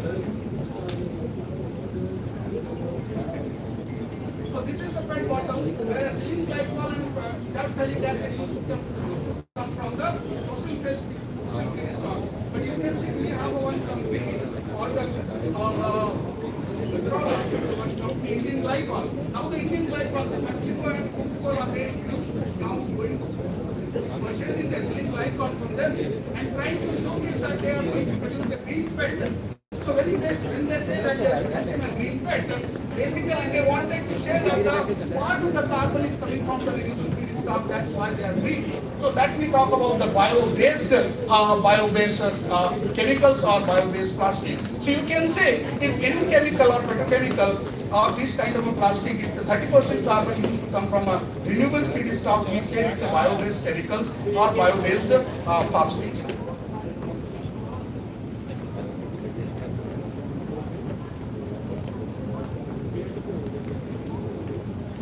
So you can see that scenario is like this. The bottles are the internet, you might be seen like this. It means that they would like to say that these are the green bottles. Why they are green bottles? If they can make these chemicals, ethylene glycol from renewable feedstock, these are the savings. A lot of carbon saving, the oil saving is there. I mean to say it is not like if you talk about this Braskem has come up with this plastic which we call it a biopolyethylene, and this biopolyethylene they produce from ethylene from a renewable feedstock from sugar cane. and they consider that because the ethylene we producing from the sugar cane, they see that it's a biopolyethylene. So now we understood if we say biopolyethylene, what is the advantage associated with it? It is having a it is having a shorter carbon cycle. That's why most of the industry is now going forward from, moving forward from petrochemical to the renewable feedstock. Okay. Another state, if you talk about, I have spoken about the beginning of life option. Now let's talk about the end of life option. Now, if suppose we have a plastic, and after the service life of the plastic, if it degrades by its own or in the particular environment, certainly it's going to be, and going back to the nature is really going to be helpful. We consider it a biodegradable plastic, and when we talk about the biodegradable plastic, it means that after the service life, if I am going to throw the plastic in a given environment, 90% of the carbon has to be degraded to the carbon dioxide in a 180 days time at particular temperature condition. So if I really name the biodegradable plastic, it means the 180 days, 90% carbon has to be assimilated and go into the carbon dioxide. That is what we really going to speak. So it's really good if we are really going to talk about the technical and the mechanical cycle by which we can recycle the class of a plastic, but at the same time these plastics can go biological way by undergoing to the biological cycle. That will really be going to be helpful. So that's what I just really going to, I would like to show you. You can see the 90%, if you can see 180 days time, if more than 90% is going to be converted into the carbon dioxide, it's really going to be useful. But at the same time, we could not able to compromise with the quality of the product. A product should be the same and to serve the same service life. That is also more important. I would like to show you the advantage. If you're really going to see the reference chart, and this reference chart clearly says that if you take it a fossil-based polyethylene, polypropylene, and if you see the bio-based polymer, you can see that there is a negative drop in a carbon footprint. The kg of carbon dioxide removal for per kg of production of a repeat polymer, that is negative. So if you're really going to talk about the carbon footprint is going to be lower, relatively lower when we talk about the renewable feedstock based plastic. I'm not advocating that the plastic can always, renewable plastic can always, biodegradable plastic can only be made from the renewable feedstock. There is a two scenario. One scenario is the beginning of life option, and another scenario is the end of life option. There are a plastic which is considered to be biodegradable plastic can be made from a petrochemical feedstock also. So we'll be going to see all kinds of permutation and combination. Fossil-based, renewable feedstock-based polymer can give a non-degradable plastic. Even petrochemical-based feedstock-based polymer can give a biodegradable plastic. So all possibilities are there. When we talk about the bioplastic, and you might have heard about the name bioplastic, it means that it doesn't mean that it's going to be a biodegradable. It may or may not be a biodegradable plastic. It does not mean that it will only come from the renewable feedstock. So ultimately, what I have touched upon so far, I have touched upon the two terms. One is the chemical, especially the plastic, comes from the renewable feedstock, and finally it goes to back to the nature, which is going to be helps towards the sustainable carbon cycle. And the second one is going to help towards the removal of a carbon from environmental compartment. That is also going to help to reduce the carbon footprint space. So if really going to talk about, I have mentioned you a lot of plastic used for very many applications, but 40% of the plastic used for a food packaging application, and you can see around 99% of plastic used to come from the petrochemical feedstock, and now we are going to witness in our country there are a commercial plant who is going to make the biodegradable plastic. Next please. So advantage, let's talk about the packaging, and later on I'll talk about the research what I'm doing here. If you're really going to see the packaging and the plastic, need not to advocate, but you might have seen sometimes you put a lot of hard work in order to open the sachet, or you might have realized that how strengthful material is, how light the material is, how important the material is, because most of the food, if you're really going to talk about the increase in the shelf life of the fruits, vegetables and food, packaging, even plastic packaging plays a very, very important role. So that we cannot deny. Okay, so very many advantages are there. But if you're really going to talk about here, the difficult as end of life option has not been fixed. Now you might have heard about heard a lot that microplastic. Microplastic is also is a concern. The concern because the plastic, the conventional plastic used to go and expand. What happened? It used to be fragmented and it will be in particles, smaller particles than 5 micron. 5 millimeter, considered to be a microplastic, it is really being a hazard. Whether it can be found into the soil, it can found in the marine litter, and very many places. So this is now a very big challenge for the scientists how to remediate the microplastic. Okay, it has been witnessed, and it is being I'm going to say we are facing a lot of challenge. I'm looking after this food contact material and food packaging of FSSI, and before us now a lot of, even the last month Honorable High Court order that we have to write possible presence of microplastic in each and every package, especially for salt, sugar and fat cases. But what happened, however, I would like to tell you, if even we talk about the microplastic, there is a problem associated with it. We do not have a well-defined test method for a microplastic, so that has to be executed. But the traces have been found in a different part of the So what I have mentioned so far, I think we could able to have a very good kind of a ecosystem if we really going to, we are very much government policy makers and the scientists, engineers and the industries are very much concentrated on to this part, mechanical recycling part. However, if you could able to couple the mechanical recycling with the natural recycling, biorecycling means the disintegration of the chemical for a molecular architecture and bring it the element back to the nature. If both goes simultaneously, that will be really a good model in order to reduce the wastage available. I need to say waste available with us. So what I'm going to talk to you. We are working very much into this class of plastic. There is one class of polymers which what we understood, part of that has been eaten. Now these are the natural plastic which are polymers are available. Some of the polymers we can use for very many applications. Most of the plastic used for food packaging application. However, this class of the plastic you can see these are coming from the renewable feedstock. However, these are the synthetic plastic. When we talk about the polyhydroxyalkanoate, when we talk about the polylactic acid, this is the polymer where we are building 80,000 metric ton plant in the Kumbhi.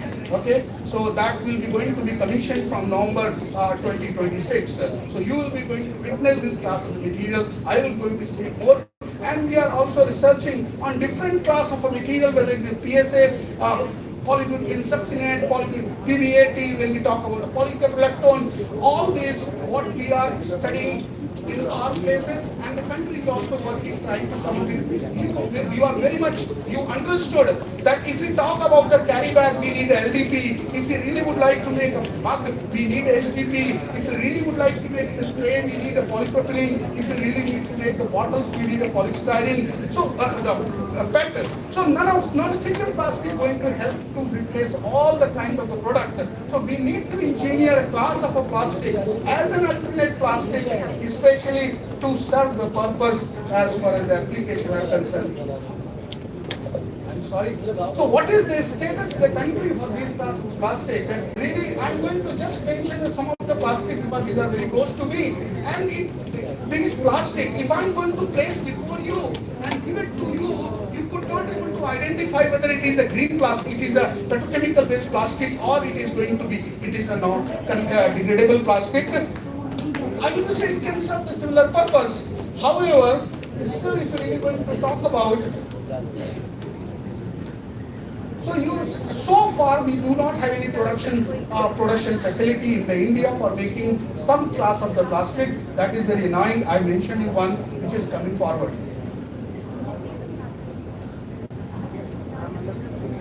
Move forward, please.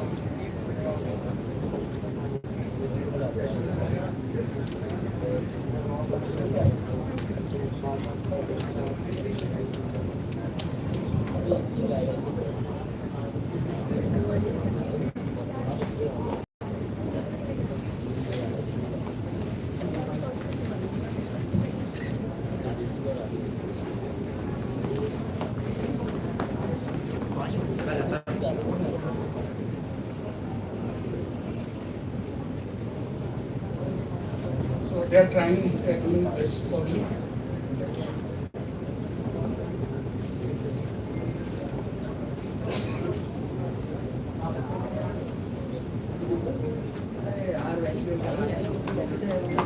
So if you really want to talk about, we in at a different forum we have already promoted, we are promoting that what need to be done. Various center of like what academician can do it. Academician can train the manpower. Academicians and the researchers can develop those technologies. So so a lot need to be done at the government front, especially when we are going to practice this class of a bio-based and biodegradable plastic product. Okay, and more importantly, the government should also pump a lot of financial aid to these institutions, especially to come up with these class of alternatives. I would like to tell you what is status, what we have done for last 20 years. We are working on biodegradable plastic, and at IIT Guwahati we have established a multiple center of excellence. One is for initially, you know that we are talking about the sustainability today. No. You can see this particular center is given in 2012 by the Department of Chemicals and Petrochemicals, especially on the sustainable polymers. It means the government is proactive and government even taking initiative. Very best. That's what we could able to come up with. Multiple center we have established. We have established a center that CRTDA, Common Research Technology Development Hub for Research. I would request to the HBTU, the chemical engineering, contact to the DSI and get the center so that you can help to the industry. Okay, and very close, I would like to talk about the biodegradable toy center. From this particular center, we would like to empower the rural women of the Assam, and we would like to make the Assam as a hub for making green toys for the nation and international. That's what we are working for it. We have developed so many technologies, especially on this particular area. Now I am going to talk about the plastic. What you are going to experience after 1 year, that is polylactic acid. Name suggests the polylactic acid, it means made from a lactic acid. Biochemical people can easily understand that lactic acid has come from the renewable feedstock. You take this starch material, you break down into the monomeric sugar, you ferment it, make the lactic acid, purify the lactic acid and polymerize. You will get the polylactic acid with a different polymerization route. We are doing significantly, and in some of the cases we have global patents, whether it is, the rights to commercialize in any part of the world in this class of a technology. And this particular, in case of this particular plant, we are very much associated with this particular company and bringing the shape of this class of a material. We have, at IIT Guwahati, we have the 200 kg pilot plant, especially designed for making this class of a material. We are developing the technologies, so various the students can visit and experience this class of material. So making making a monomer, going to the intermediate product and finished product at the polylactic acid, we could able to do it at our place. Okay, I'm just skipping much of the slide, please. Okay, let's see that. Okay, so then why it is not coming into the market?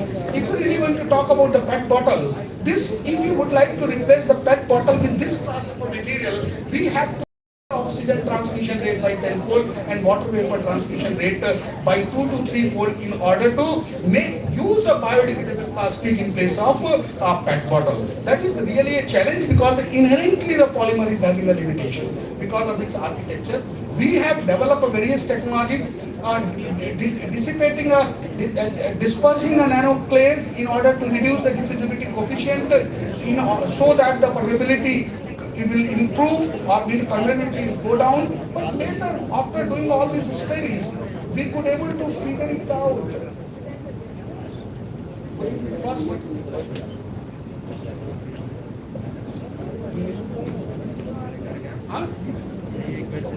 so this is an informative talk. Don't go with the science, but anything what you really would like to see, type it, you will get the research article on that particular domain. I'm just giving what exactly is happening, rather going into it.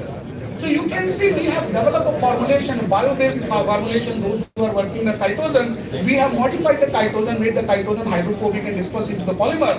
And when we have dispersed into the polymer, we could able to find these kind of microsphere or nanosphere has been dispersed into the polymer, and we reduce the oxygen transmission into the polymer by, you can see, more than 10-fold. It means sometimes what happens, polymer may have a inherent limitation, but even though we can make the formulation which can help the product. So the certain strategies need to be work it out. I think here this is the place where we could able to make it a bioadhesive by using a biopolymers. And the bioadhesive, I could just only tell you, you can see this is if you're really going to see the adhesive for granites and glasses, you can see when we did it, we could able to find it substrate failure rather than adhesion failure. Now you could able to see when we have done the lead test, we have a substrate failure rather than adhesion failure. So this to show that what class of material is this, and we have now what happened.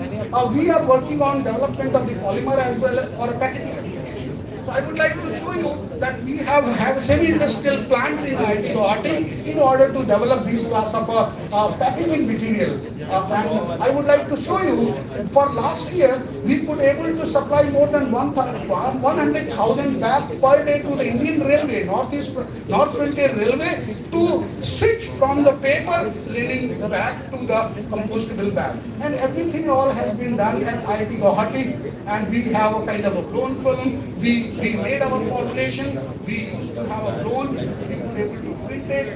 We used to cut it, and finally finished product used to go to the consumer side. So we have a small video on this, but I don't.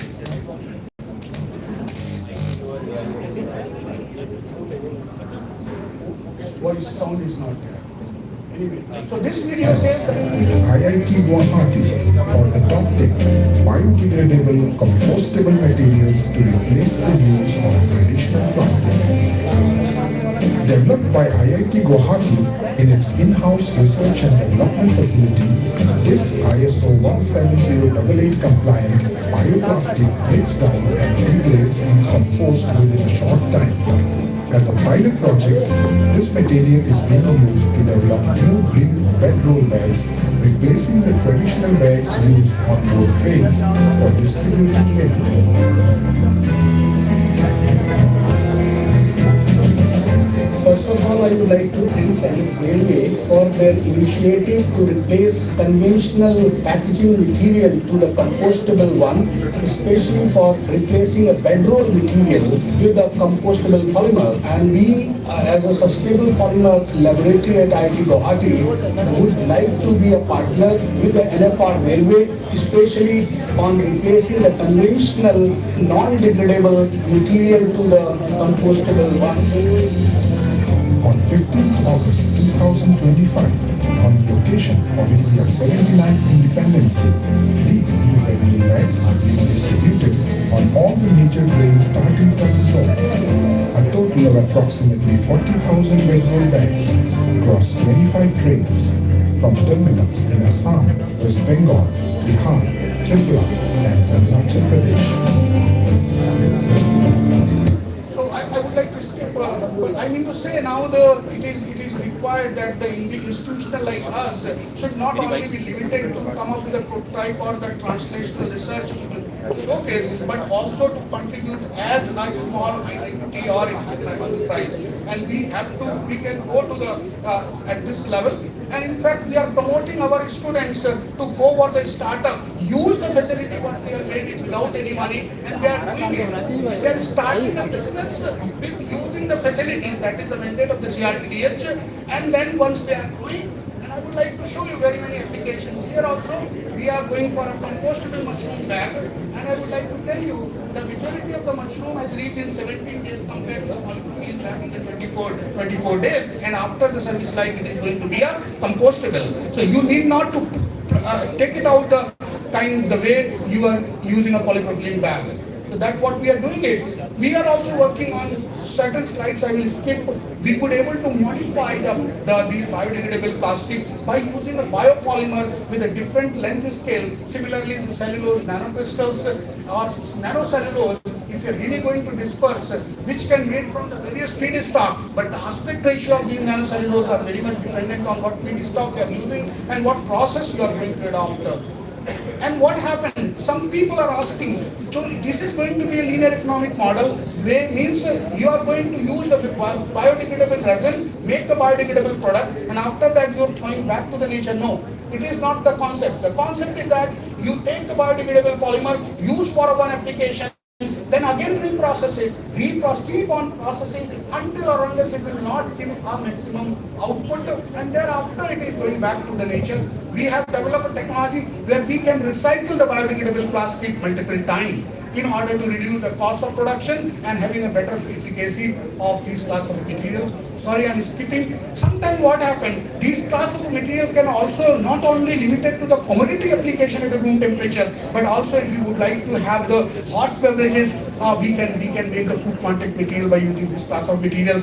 We wanted to make an attempt to use this biocompostable plastic for casting a solar cell on it. Because if you're really going to see the plastic-based solar cell, 90%, 95% substrate is basically a PET. So we would like to replace the PET. But what happened during the processing of the PET, for solar cell, we have to anneal it at 140-145 degrees centigrade. That's why we need even the compostable plastic, but it can possibly be annealed up to that temperature. That's why we have developed the stereo complex polymer. I would like to tell you, normal biodegradable plastic, what we are going to experience in a Kumbi, you can see the 70 degrees centigrade, it loosen their thermomechanical stability. However, the product what we have developed is goes up to 140 degrees centigrade. You can see just quickly in this video, I don't know. Okay, so now is the time to experience and share with the Lohia group, and because this has been done with the IIT Guwahati and TTRC. Okay, so Rajiv Dwivedi ji and we have developed, and especially this Balram Cochin is also part of it. We have utilized and we have developed this non-woven woven set bag. So you can see that we could able to process it, make it a compound, that we made a film, that we made a tape, and these tapes have been woven, and in order to make a compostable, you have seen the polypropylene bag for a sugar package or for very many applications, for cement packaging. We would like to replace this class of polypropylene to the compostable one, because if we talk about the polypropylene, around 40% of the production of polypropylene used to go for these kind of woven set bags. That what we are working on it to make it through a compostable process. Similarly, we are working on biomedical application because the material is so good. When we talk about this polylactic acid, the material is not. Material first has been designed in 1931. The Carothers from DuPont, he did it. And thereafter in 1969, the Johnson & Johnson has come up with a resorbable suture. And later now we realize that this kind of a nice bioresorbable material can be used for a commodity application. We are also working on developing these class of a material for orthopedic applications. Lot of starting from the polymer development to the finished product that we have done. You can see all kind of a particle screw, chancellor screw, tip, staple, pin. All these has been made from the compostable plastic. I mean, it's a resorbable polymer. We are doing a clinical trial and all. We have I would like to go you, as I mentioned you, that we are working with the industry because we really need a sustained monomer, sustained feedstock in order to make this class of plastic. So we have a numerical refinery in Assam, and this numerical refinery, basically we established a center of excellence where we are utilizing a furfural. What they are producing around 90,000 metric ton furfural, and we are converting the furfural into galactic acid, caprolactone, succinic acid, adipic acid, butanediol, all these class of a monomer, so that we can have full value chain in order to make this class of a material. This kind of chemicals we are developing in that particular center. We are also working on utilizing a fermentation technique, making a different kind of the plastic, whether it is a polyhydroxyalkanoids or different kind, whether it's a pullulan, whether it's going to be. So these fermentation routes also we are adopting in order to make it. Suppose color also we are making from this particular route, and certain bioethanol. So anyway, I'm speaking. This is very close to me. What are we doing? This is where DST funded biodegradable toy center. Here we have taken a food village of Northeast Kamrup district. We are empowering the women, and our mandate is that each woman can earn around 15 to 20,000 rupees per month. We from there at home place, we are training them using Industry 4.0. We are providing machines, equipment, even though establishing a center in the village. It is the first time you may experience such kind of innovative and high-end technological center for production of the toy inside the village. That what we are going to demonstrate at there.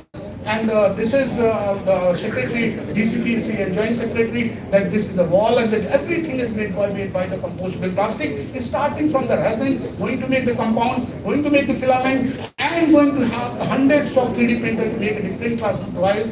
Okay. So that's really, I really would like to see you, and we are going to start at the Kumbi also. We are going to, we have identified 30 villages and a few ITIs here, so that this kind of an ecosystem has to be established in the different part of the country. And the good thing is that this is a new class of a material, is a compostable. Small kid of 6 months old or 1 year old is going to lick these kind of toys, will not going to affect their the health because it's a non-toxic in nature.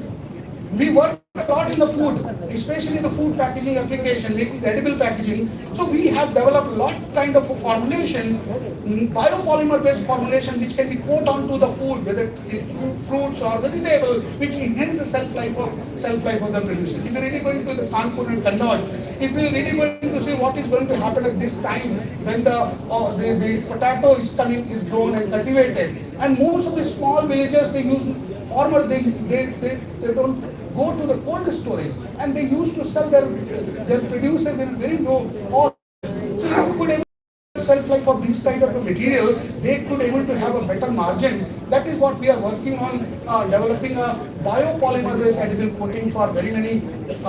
Time is already past, but you can just see that these are the different kind of the tops, and here you can see the shelf life, which is very low, and after a service life we could able to increase for a tomato, we can increase 1 month for a top means tomato, onion, potato we can increase for a 2 months time, and for others also, whether it's banana, kiwi, chili, guava, strawberry is there in the Meghalaya. We are working on it to increase the shelf life of it. It will help to the farmers. If you really truly ask about how to increase the income of the farmers, doubling the income of the farmer, we have to reduce the post-harvest losses, and that's more than 30%.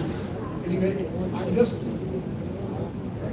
I will say all different kind of materials, whether in Siliguri, if you go to pineapple and pineapple goes to the South India, it ripen, even the transit. So that's what, how to increase the shelf life, which should be a cost effective also. We cannot add the cost into it. Similarly, we are, even though we are grapes, even though we have a lychee. So we are working, we are utilizing, not only this, we are utilizing the waste for producing from it and increasing the shelf life of different producers. We are trying to understand that how some of the cases we are trying to understand this kind of a biopolymer when it goes into the body, how it's going to be digested, what is the digestibility, how from first principle the digestibility can be controlled or regulated by changing the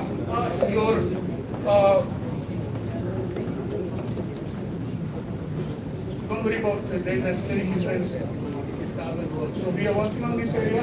We are also working on the diabetic, developing a formulation for the diabetic, especially some of the traditional methods are there. We are trying to formulate and trying to standardize these kind of the formulation, especially for the diabetic applications. Basically what happened, urea is very important for the farmers. Here in this particular project, what exactly we are doing, we are increasing the efficacy of the nitrogen to the plant from 30% to the 60% by coating the urea, so with the degradable biopolymer, so that we could reduce the intake of the fertilizer in a farming application. That's what we are doing, and this is also a DBT translational project. What we are doing it, we work a lot in the tissue culture. and using this class of materials I'm running, using a biopolymer in a fuel cell and microbial fuel cells, and this is with the Taiwan group we are developing microbial fuel cell using the biopolymer based membranes and the electrodes. We do the composting in order to check that whether the polymers are degradable or compostable or not, or the formulation what we do. We have established a protocol. We have established a protocol, accelerated protocols as well. Now we have basically for whole Brahmaputra basin, we have done the microplastic survey. Survey is in the water, survey in the sediment, survey in the city as well as in the air.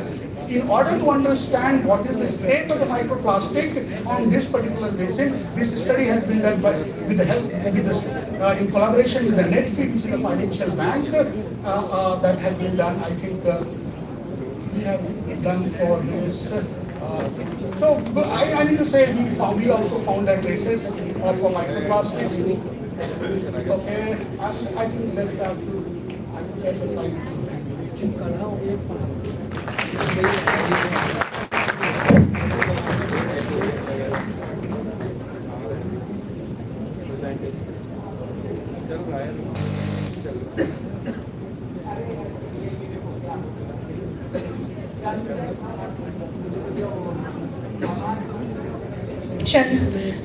We would now like to felicitate our esteemed speaker. May I kindly invite Dr. Pranav Chaudhary sir, Dr. Shravan Kumar sir and Dr. Shastri sir to present a token of gratitude to our speaker. And Dr. Vivek the chancellor also. So I really would request you if you will be that part of the reason.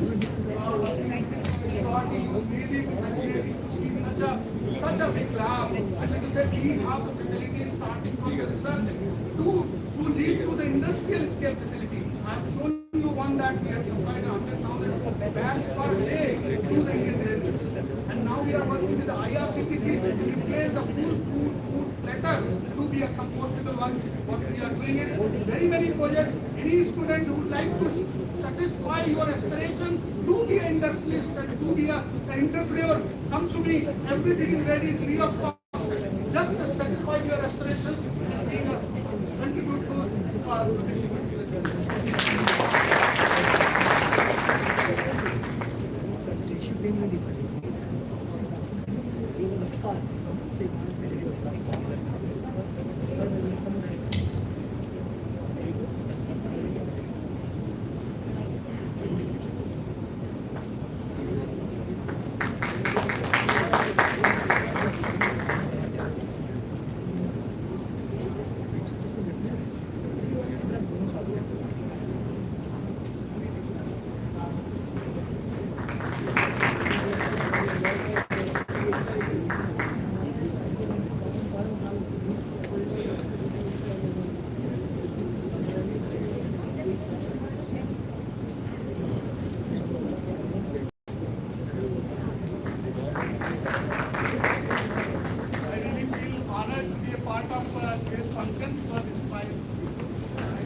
Thank you, sirs.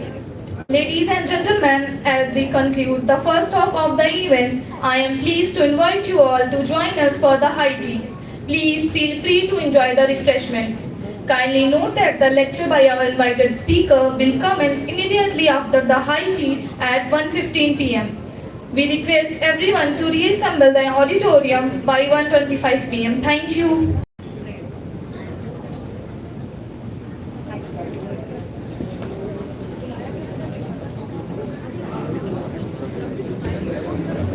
High tea is arranged in the left side. As you go outside auditorium, left side there is a guest house. There, high tea for everyone is there. Please quickly take it and come back so that we can have another lecture from Samantha sir from Loya Group.